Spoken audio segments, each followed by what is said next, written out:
பேரன்பு கொண்ட சிவநேச செல்வர்களே, இந்த ஆலயம் ஒரு திருஞான சம்பந்தரால் பாடல் பெற்ற ஸ்தலம்.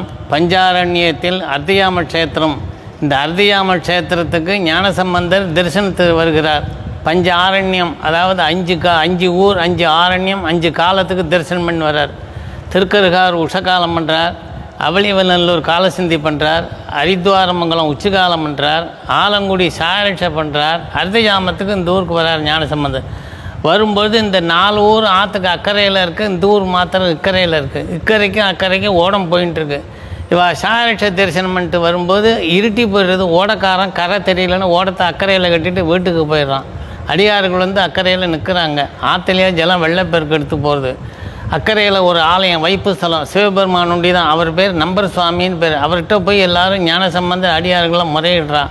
அர்த்திஜாமத்துக்கு போனோம், ஓடக்காரன் ஓடத்தை கட்டிட்டு போயிட்டான், இது போகிறதுக்கு நீங்கள் தான் அருள் புரியணும்னு அவர்கிட்ட சொல்கிறார். உடனே அவர் நம்பர் சுவாமி சொல்கிறார், ஓடத்தை கட்ட விழுத்துவர், அடியார்கள் உட்கார சொல்லு, உன்னுடைய தேவார பாடலை நாவலமே கொண்டு பாடு, உடனே ஓடம் அக்கறைக்கு போய் சேரும் அப்படின்னு சொல்கிறார்.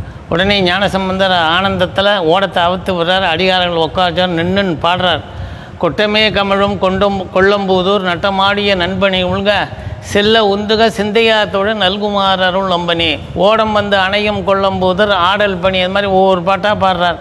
ஓடம் அக்கறைக்கு வரமாட்டேங்குது. கடைசி பாட்டு ஞானசம்பந்தர் மன கஷ்டத்தோடு பாடுறார்.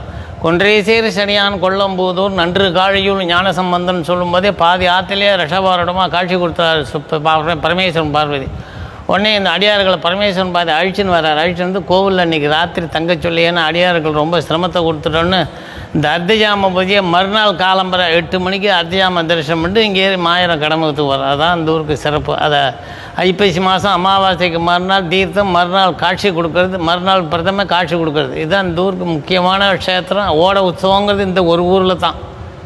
இந்த கோயில் வந்து பிரம்மாவுக்கே பிரம்மவதி தோஷ நிவர்த்தி ஸ்தலம். இந்த ஊரில் தான் பிரம்மாவுக்கு நிவர்த்தி ஆயிடுச்சு. அதனால் இந்த பிதிரு உள்ளவங்கள்லாம் இங்கே வந்து திருப்பணம் பண்ணுறது விசேஷம், இது பண்ணுறதெல்லாம் இந்த ஊரில் விசேஷம் தான். அதாவது 1800 ஆண்டுக்கு முன்னாடி கட்டப்பட்ட கோவில் இது.